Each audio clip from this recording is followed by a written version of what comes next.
here we are again for episode 181 of the DC Comics News Podcast. Welcome on and all. My name's Steve, and I'm with the amazing, the wonderful, the inimitable Mr. Brad Finnicky. How are you, brother? Hey, Steve, how are you? It's nice to have you back. Oh, I've been dying to come back. Yeah, what with moving home, moving office, and then the dreaded summer cold attacking me as well. But I'm back. I'm fighting fresh. I should be in next week. Then obviously I'm away for a couple of weeks for my wedding anniversary. But hey, let's not talk about that. Let's talk about DC. Let's talk about all the good things that are happening, including, starting with our movie news from the James Gunn corner of the universe, and news about Superman Legacy. Now, starting off with a very interesting article that seeds have been sown that show that his new cinematic universe already has heroes in it, even with the first Superman movie. I find this fascinating. I like this. What do you make?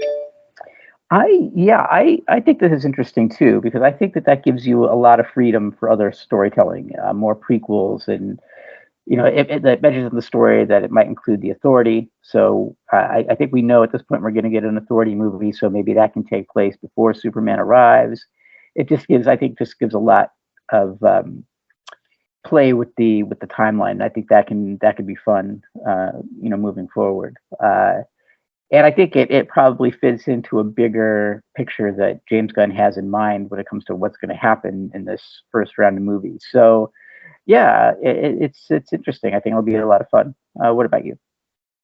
Once again, great minds think alike. I thought the exact same as you. Having the Authority there as an established group and having a history of superpowered creatures on the Earth adds a whole extra layer of world building. It can add history, it can add depth, it can add texture to a universe rather than coming cold. And the way that or basically every previous Superman movie has started is that Superman's the first, as he was in the comics, but that does make it harder to then introduce peripheral characters and other scenarios. So I think it's a great idea. And the Authority are fascinating because this is no Justice League. This is a darker, meaner team of superpowered characters, including Midnighter and Apollo, who are like another worldly Superman and Batman of their own, who are also a couple. So fascinating. I'm really looking forward to how they're doing it, and if it's going to be based on the newer adventures with the Authority as part of the DC universe and characters like Manchester Black, then yeah, it could be really, really interesting indeed. So I'm looking forward to that. And sticking with the Man of Steel, we have a brand new Superman, a brand new Lois Lane, ripped off the page for as far as I can see. This is great news, right? Oh, yeah. It's a great sign with the strike going on and everything. It kind of leaves everything a little bit in limbo. So it's great to have news of this moving forward, that we're going to get some casting. David Cornswet is Clark Kent Superman, Rachel Brosnahan as Lois Lane. I think she's going to make a great Lois Lane. I think she's got the look. If you've seen Marvelous Mrs. Maisel, I mean, she's perfect for the role. Listening to I think it was the Empire podcast, and somebody on the podcast said that Mrs. Maisel would be Lois Lane if she went into journalism instead of stand-up comedy, and I thought that was pretty accurate. So I think she's going to do a great job. I think that was a great idea, and I'm not so familiar with David Cornswet's work, but I'm going to have to check that out now. And I think we discussed this too, that I think it's good that a relative unknown is taking the part of Superman, because you don't want to associate Superman with anybody else except Clark Kent and Superman. And so I think that's a good choice. So yeah, I'm psyched to see what comes next. What about you? Exactly the same. She's a terrific actress, and to have, that quote, correct me if I'm wrong, actually they even said that long before she was cast as Lois Lane. So that character, that sass, that attitude, that rebellious streak is something that I think will be perfect. And both actors visually pretty spot on. Now, when I saw the photos that they picked for all the news reports on the casting, and the way James Gunn's talking about a young Superman trying to find his heritage as both a human being and as a superpowered alien, reeks of John Byrne's original Man of Steel. And if that's the way they're going, with a bit of maybe Superman for all seasons thrown in, this movie is right up my street. I mean, did you get that kind of vibe from the reporters? Yeah, and John Byrne's Man of Steel is, I think, my Timeless. favorite. Yeah. At least on comics, Superman ever. So I'm thrilled with that as well. So you got that vibe too, yeah? Yeah. If that's the way they're going. Yeah, and they didn't have to either, because it would be much easier to appeal maybe to a millennial Superman classic story rather than a Gen X classic Superman story, like, that appeals to guys like you and me, But I'm glad they did, because it was such a classic run. It makes me want to go and reread the whole thing because it was so great. Yeah. See, I'm really glad you said that, because I dug up my Man of Steels, obviously, because I'm going through a rut of cataloguing my entire collection. And I started off just wanting to read those 6 issues, but I ended up reading the entire Byrne run right up to the death of Zod and then Superman going into exile in space. And I'd forgotten how actually timeless it is. It's aged extremely well. And of all the Superman origins and retellings, I'm a huge Grant Morrison fan, but I could not stand the New 52 Superman. It just did not gel with me at all. That's aged a lot worse, and even though it was only in the last 10 years, than Man of Steel has. So I'm thinking, if that's the way they're going, this can actually be, even like you said, it's our era. I think it's any era. I think the John Byrne Man of Steel, the Superman 4 Seasons stories, just fit that archetypal force for hope and for good that Superman is, without making him cheesy. The fact that he doesn't know he's there until he's like 18 years old and he discovers the secret as almost an adult. He's lived his entire life as a human being. I mean, that classic line from the final issue of Man of Steel, Krypton may have made me super, but it's the Earth that makes me human. That will make for a fantastic foundation for a film. So I'm hoping that is the way they go, to be fair. Yeah, I would. And stepping away from the subject for just a second, that just goes to show how great Crisis was because of the relaunches that came after. Thinking back to it, the Superman relaunch was great, the Wonder Woman relaunch was great, the Batman relaunch was incredible. Year one. So, I mean, we were very lucky to be collecting comics back then. I think that's why we still love it so much to this day. And they're the ones that have never gone out of print. They're the ones you can still go to virtually any bookstore or comic book store and reorder and pick up. So let's hope that's the way forward.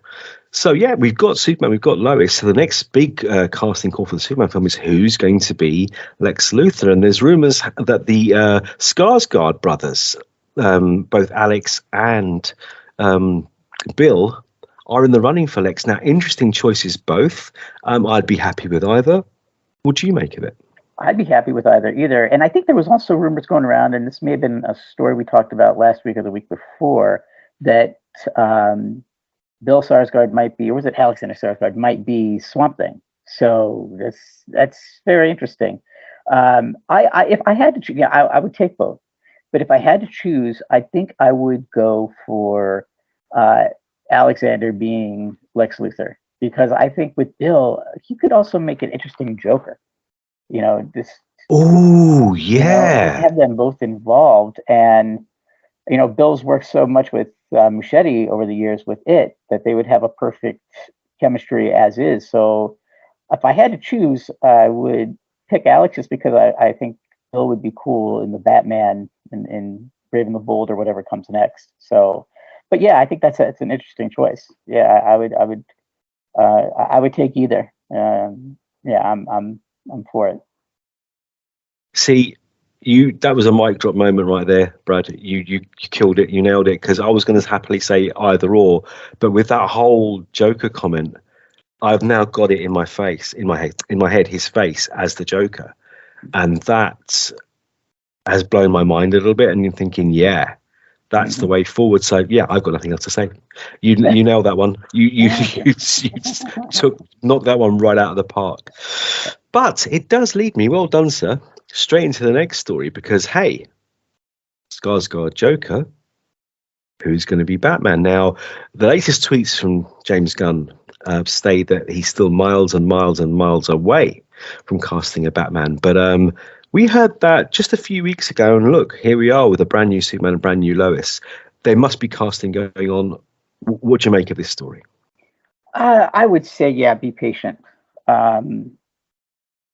let Matt Reeves do his thing right now with what we've got coming up between the Batman part two and the Joker movie coming out. Let those come out and get seen first, and then we can start talking. I think that there's other things that have to be announced first that I'd be more interested in, like the Swamp Thing casting or Mangold being finally set in stone as the director for Swamp Thing, things like that I want to see. Because as much as I wanted and liked The Flash, and I wanted it to be more successful than it turns out that it's being, I don't know what that's going to do as far as Bichetti still staying on as Brave and the Bold. I hope he does.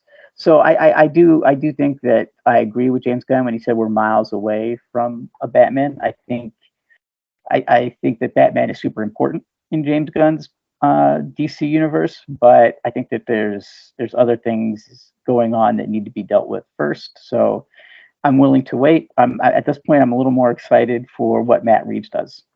So what about you?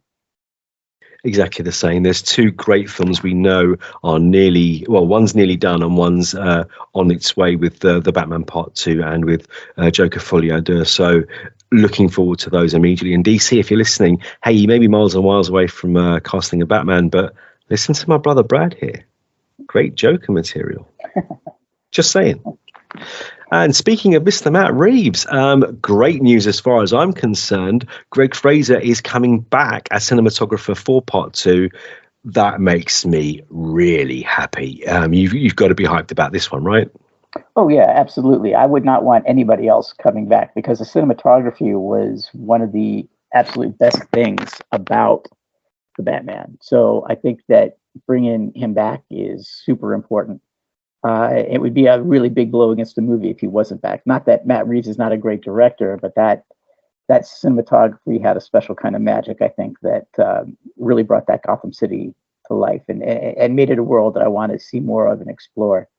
So, I definitely am glad he's back. And I think they should pay him what he wants. I think it's worth him, getting him on board, for sure. What about you? The guy's eye is, you can't knock it. His visuals are stunning. For me, that movie looked great, sounded phenomenal. Again, the sound design for that film, I cannot stop harping on about the fact that Batmobile was a living thing. Everything about that film, from sounds to visuals to performances, I loved. I'm a Batman fan, but hey, this film knocked it out of the park as far as I'm concerned. So having Greg back is brilliant. I mean, if you saw his work, did you see the new June movie? Yeah. Yeah. Again, he used cinematographer on that. Yeah. So this guy is, like you said, I'd have been really disappointed had anyone else been taken on board, but the fact that he's coming back means that this universe is going to grow organically the way that the writers, directors, and cinematographer envisioned for the first film. And that can only be a good thing. So I'm really, really happy about that. Now, we've also been talking about a certain Mr. James Mangold and a certain Swamp Thing. Now, I love the fact that Mangold wants to make this a true blue standalone horror story and base it on the myths of Frankenstein or something like RoboCop, where a man is a man and he wakes up something else. And how did this happen? Fantastic premise for a movie. Exactly how Whedon Wrighton originally envisioned the character. What do you make of this story? I love it because first of all, he's an amazing filmmaker that can go into any style. The variety of movies he's made between the new Indiana Jones, Walk the Line, Logan, he's so good at kind of staying out of his own way and letting the film speak for itself. And I just love that he seems to have a definite vision of what he wants the character to be and what he wants this movie to be. And I want to see how you could mix up RoboCop and Frankenstein. RoboCop's one of my favorite movies of the 80s. Any influence would be welcome. So I really hope he gets his chance to make this, because I really want to see what he can do. For sure. What about you? I'd buy that for $1. Right, exactly. Absolutely, that movie changed the game. It was one of the Mhm. great dark action pieces of the era, and again, it did have that whole Frankenstein feel to it because it was a normal human guy, a cop, and a good guy who got turned into something other, and the way he rediscovers his humanity over the course of the film. And if that's how they're going to handle something, I love that. Particularly with if you've read the later Alan Moore something where his origin gets turned on its head, and that's something that they'll approach in later films rather than they did have to bring it in really, really quickly in the one and done season of the Something TV show, which was fantastic and greatly missed. But if that's the way forward, I mean, like you said, Mangold is a superb director and a consummate storyteller. You said he bends his style and he changes from film to film. It's hard to even tell that these films are by the same guy, and that is what we want for a character as rich and textured as Swamp Thing. So this has me really excited. He's got his brain in the right place, I think, for this kind of film.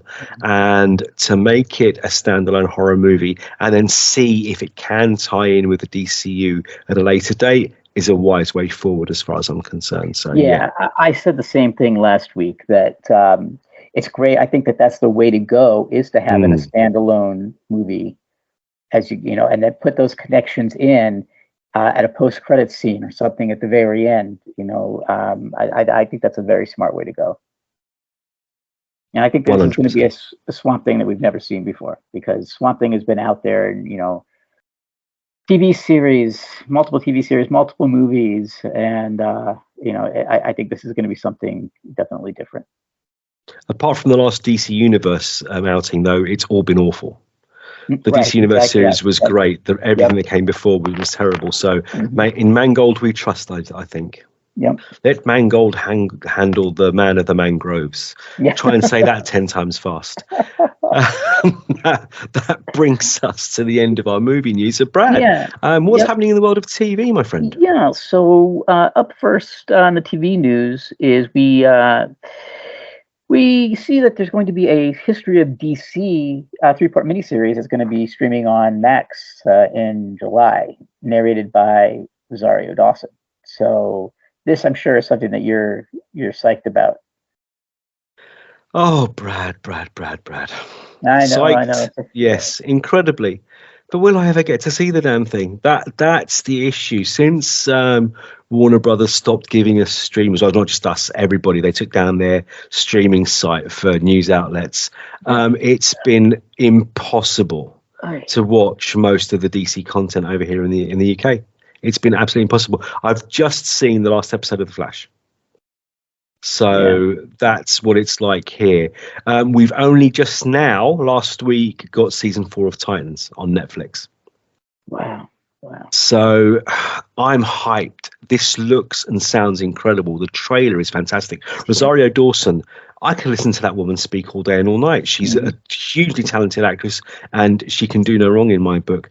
And the talents, both from the world of comic books and from the world of stage and screen, talking about this, man, I'm really hoping that Sky, as their partners with Warner Brothers, do air this at some point. We did get Peacemaker almost immediately. We did get season 1 and 2 of Harley almost immediately. So, keep everything crossed for me, bro. Or let's pray that Warner Brothers start giving us streaming content again. So that's the hope. But yeah, it looks amazing. Looking forward to it.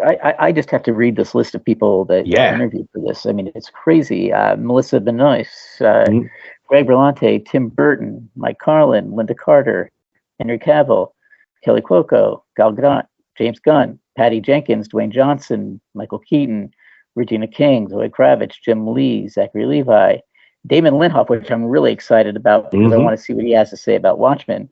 Tom Mankiewicz, Jason Momoa, Christopher Nolan. I mean, who doesn't want to see what he has to say? Robert Pattinson, Christopher Reeve, John Ridley, Margot Robbie, Bruce Timm, Michael E. Uslan, Mark Waid, and more. That's an incredible list. Yeah. So, I mean,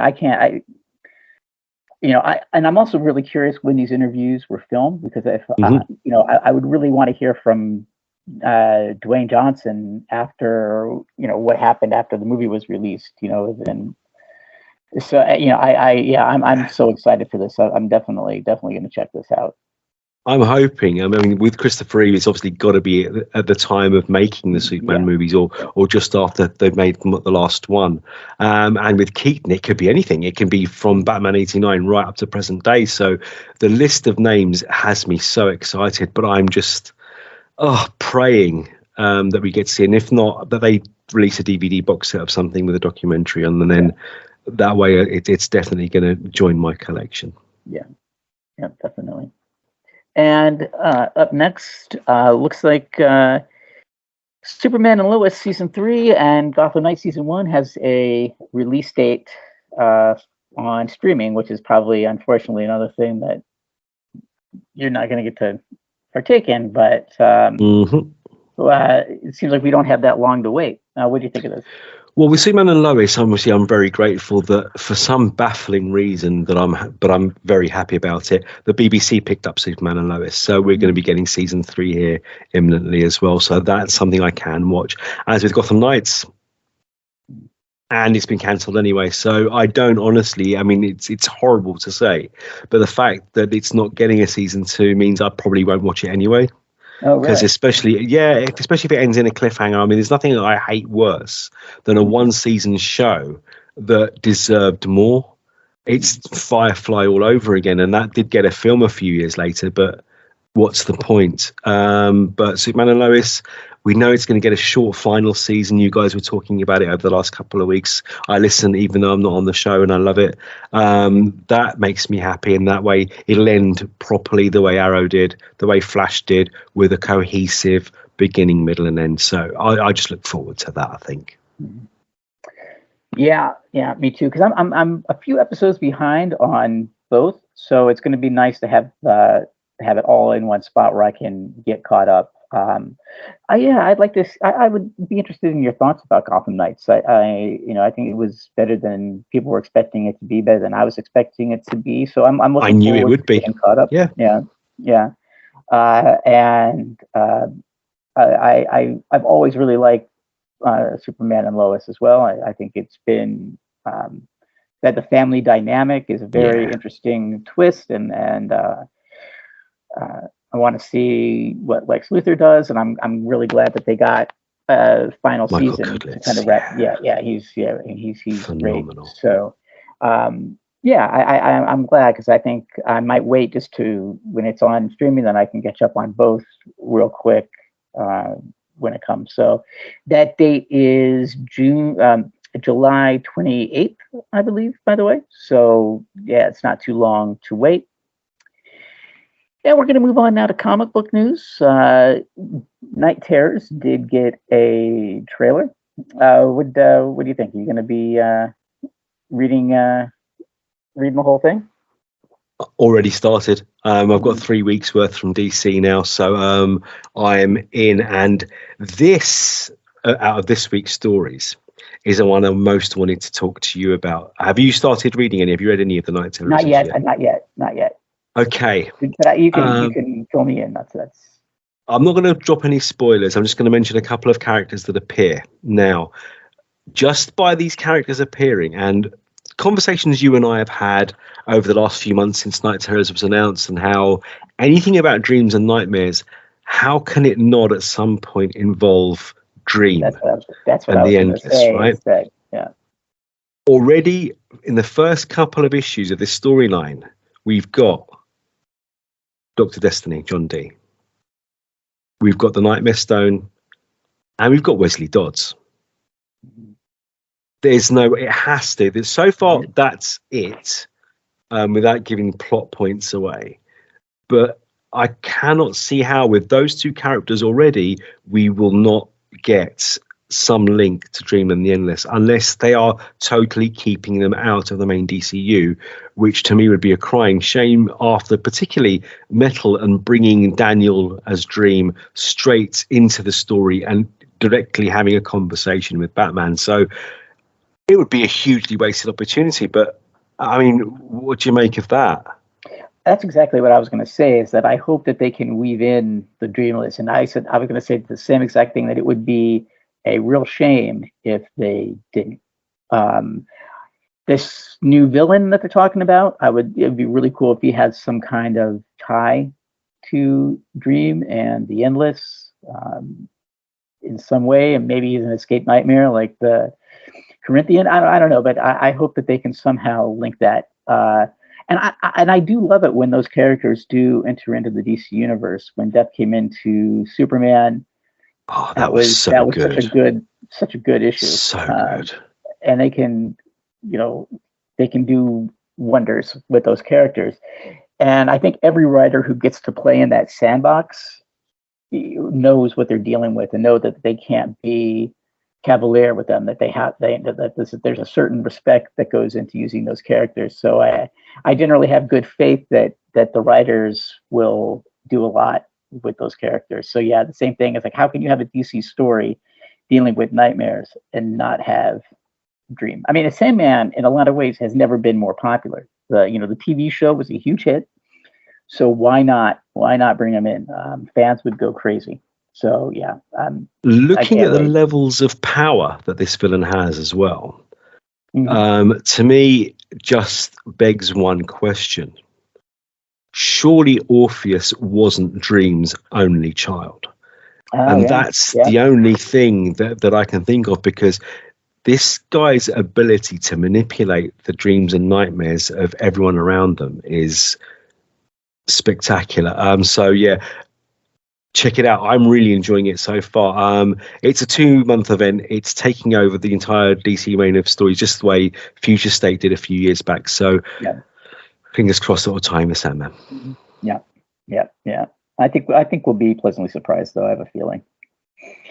And the last comic book story we have is that Brave and the Bold issue 2 is going to have a retelling of Batman and Joker's first fight from way back in Batman #1.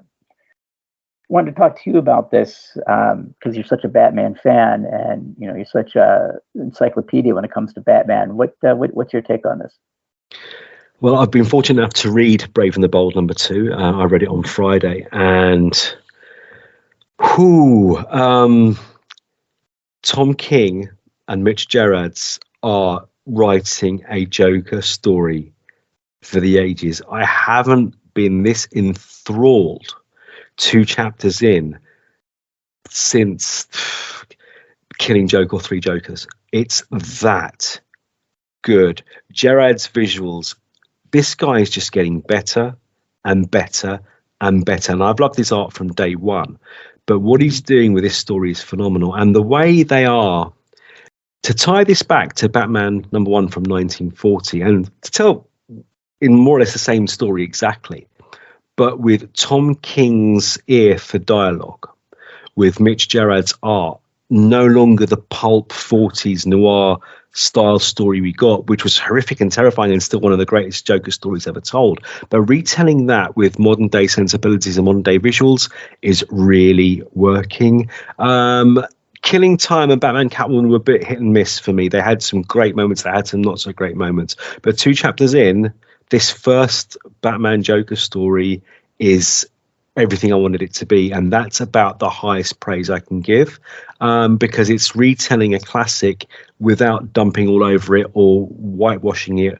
It's just tweaking it slightly to the darker side of the DC universe, and that's the kind of story Batman and Joker need right now. So yeah, it's good stuff. That's what I wanted to talk to you about, the whole darker thing. Now, the story that I remember being the first Joker, and you can correct me if I'm wrong, but wasn't it that he wanted to poison the water supply and kill? That was the first mention. That story's never been told. Oh, okay. That was mentioned in the end of Batman Year One, and some guy called Joker is threatening to poison the Gotham Reservoir. The first meeting between Batman and Joker is when Joker threatened to kill several people at this precise time, at this precise hour, and they died exactly when he said he did. And it's retelling that story, yeah. Right.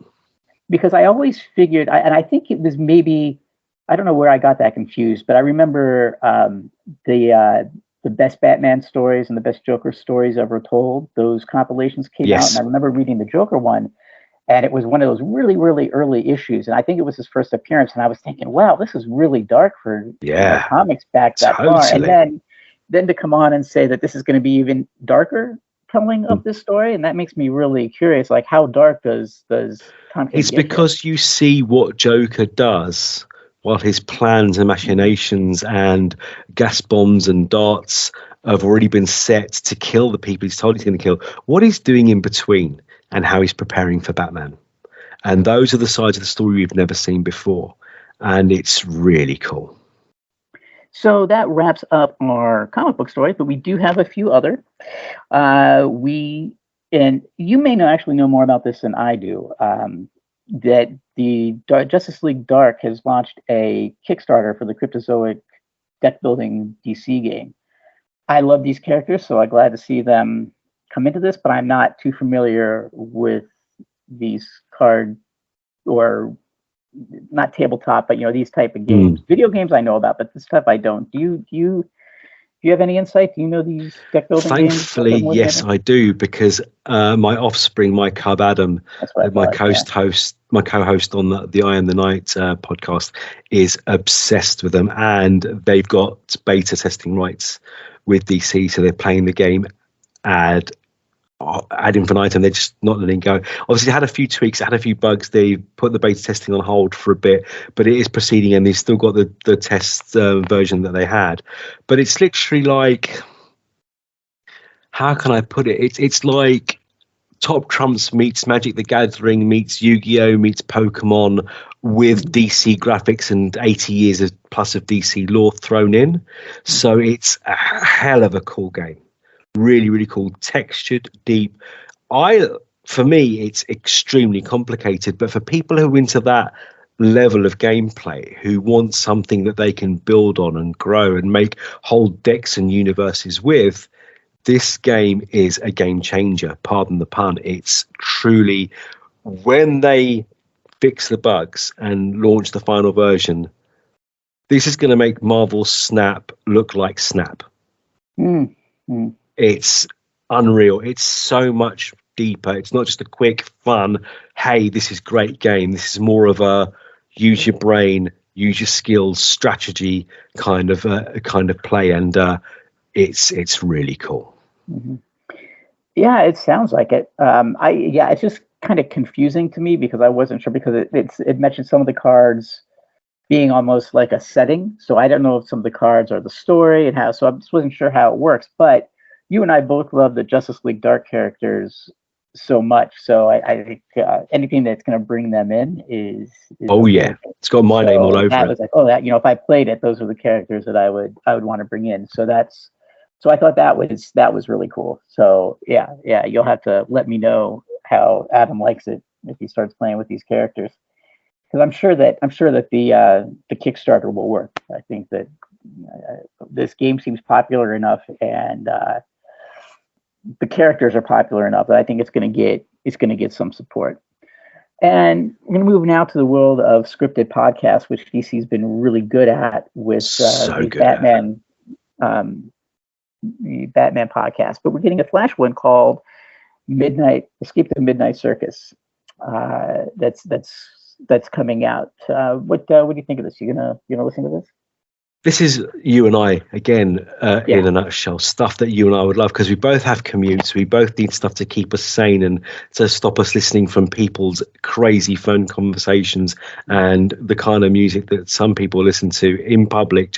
I can't even get my head around. So yeah, plug in my pods, turn on my podcast, boom. Like you said, DC have been killing it. The comedy ones, the audio adventures, the deep, dark ones, Batman Unburied, Harley Quinn of Sane Mind. Give me more. Now we've got a pure, adrenaline-fueled, action-packed, Flash scripted podcast. I can only imagine the sound effects and the whizzes, the booms, the lightning strikes, the explosions that we're going to get in surround sound in our heads. Sign me up. I'm there. That's exactly what I was thinking too. Is how are they going to utilize the Speed Force in an audio podcast? I can't wait to hear how that does. Matt Greenfield's going to be Flash. If you ever watched New Girl, you know how good he is. So that's cool. I do want to read the synopsis of what the story is. Barry Allen, at the height of his powers and fame, family ensconced as Central City's favorite superhero, firmly ensconced Central City's favorite superhero. But when being the Flash forces him to let Iris down one time too many, she decides to call it quits. Undeterred, Barry figures he can use the Speed Force to go back in time and set things right. But something goes wrong. Barry tumbles into a new dimension. Yeah, right. Barry stumbles into a new dimension, finding himself in a small bedroom with Captain Cold. His power's gone. Cold tells Barry that he's an unwitting participant in a televised tournament called the Midnight Circus, which pits humans, superheroes, and rogues against one another in life or death games of chance. Survive the competition, and Barry earns his freedom. Recreate the conditions of his original transformation and return to his own timeline. But to do so, he'll have to rely solely on his wits. And that wasn't hard enough. He soon finds himself facing his toughest opponent yet, Iris West. How is that for a storyline? Does that not sound really cool? Yeah. I'm definitely intrigued. Maybe Squid even more Games so than meets The Flash. Yeah. Yep.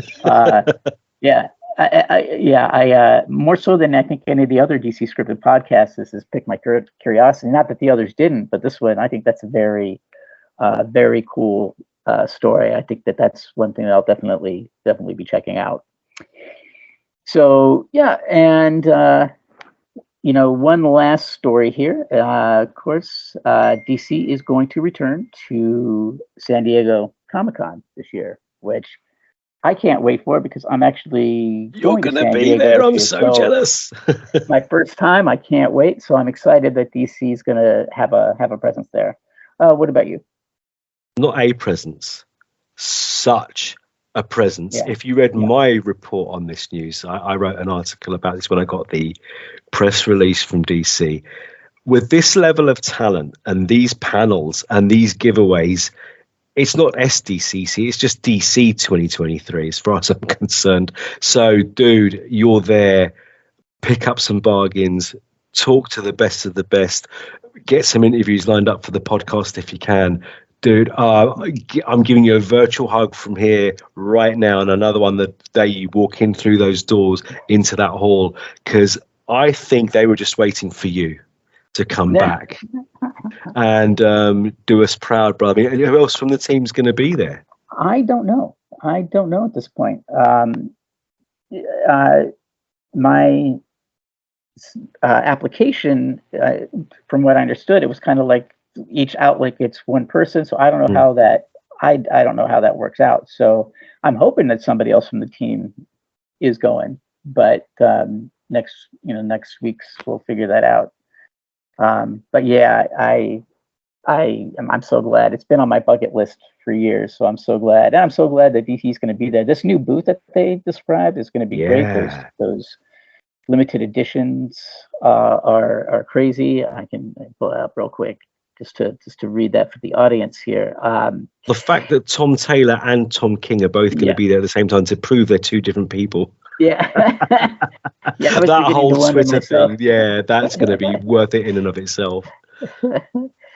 So we got Why Supplies Last. DC will be selling limited printings of Superman Big Blue Edition, silver screen editions of Batman 655, I want that Authority so #1, much. Supergirl Woman of Tomorrow #1, a facsimile blank sketch cover variant of Batman 655, SDCC.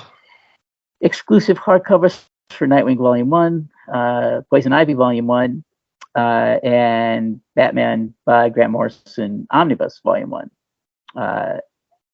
And limited quantity Chase product like the Sandman and Helm Masterpiece Edition. So there's going to be a lot there. So I am so excited. And, it's good to hear this because it just came out that a lot of some of the big studios aren't going to be there. The writer's strike is kind of affecting certain things. I think they said Universal's not going to be there. Netflix isn't going to be there. There's a few others that aren't going to be there. So it's great that DC is going to have that presence, especially since fandom is kind of fallen by the wayside the past very sadly, years, So I'm going to try to go to as many DC panels as I absolutely can. But I'm excited. Awesome. Have a great time. If anyone deserves it, it's you, because you've missed out on your local Comic-Con for a couple of years with COVID. So yes, get back in there to the daddy, to SDCC number one. Yeah.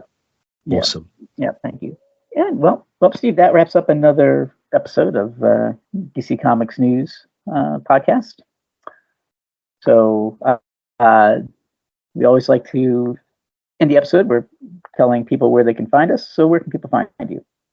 Myself, just tap Steve J. Ray or Fantastic Universes into search engine of choice to read my news, reviews, features and interviews on DC Comics News, on Dark Knight News, and at Fantastic Universes, my baby.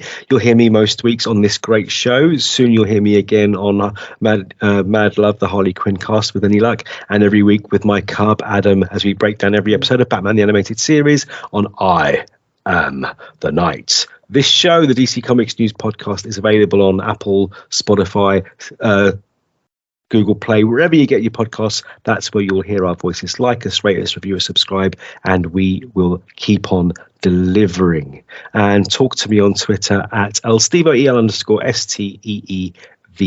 But Brad, where can the world know what superheroes should be wearing? Where can they read your reviews, your news? Where can they see you and hear you, my friend? Here on this wonderful podcast, and hopefully on the reignited Harley Quinn Mad Love podcast. We're getting a season 4 soon, so we gotta ramp that up. I'm also doing writing here and there for Josh's website, Markford Movie Blog. You can follow me on Twitter at FlickyB1. And with that, we'll wrap up another week by saying something that we always love to say, and that is, of course, to read more comics. They're so good for you. Read them, please. Yeah.